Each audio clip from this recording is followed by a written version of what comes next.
The story is told about Reb Zusha of Anapoli. Reb Zusha of Anapoli, who was a student of the Mezritcher Magid, he was a very poor person. A poor person, and also he had many different Yisurim. Now he was a tzaddik nister, but there was a person in town, a businessman, who somehow or other he saw Reb Zusha, and he saw that his clothing was torn. He saw that he was a poor person. So one day he took a few dollars or a few rubles, and he slipped it in during davening. He slipped it into Reb Zusha's talis bag.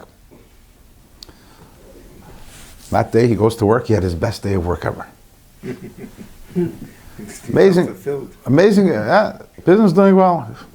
Before going to sleep at night, he thinks to himself, "What happened?"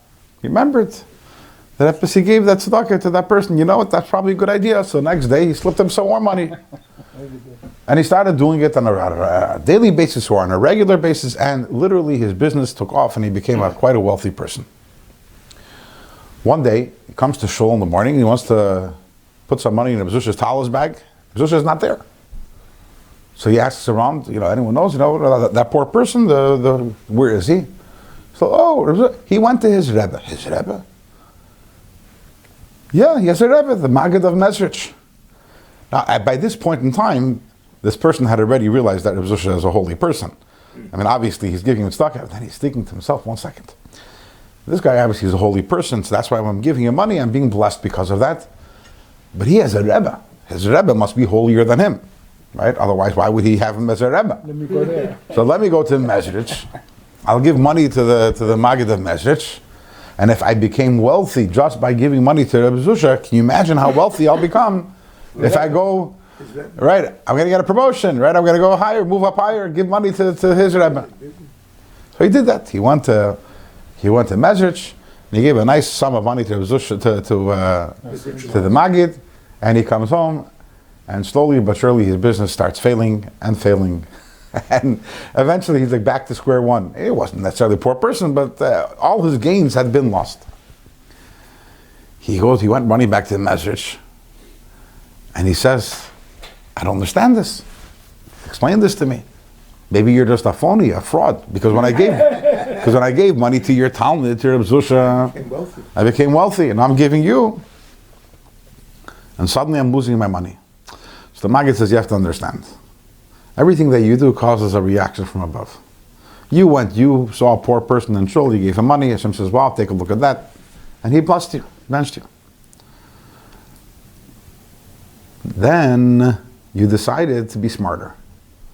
You decided to be picky about who you're giving your money to. You're going to give it to the more worthy recipient.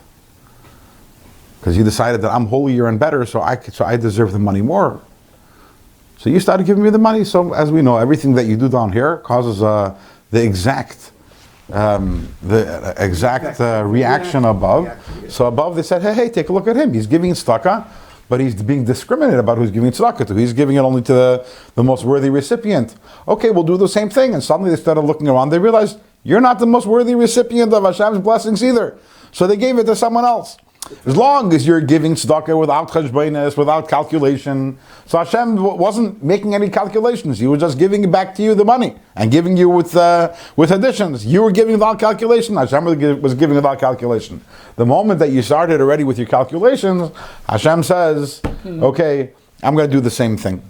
Right? Which is another reason, which is brought down also elsewhere in the Igeres HaKodesh. The Rebbe says, don't be too careful about giving tzedakah, because then when you're going to ask Hashem for tzedakah, he's going to be careful about it also. In other words, when you start thinking, do I have to give? Should I give? Hapi halacha, is the person worthy of it? Then we cause that Hashem reacts in the exact same way. So we have to give tzedakah more freely, and this way Hashem does the same back to us. But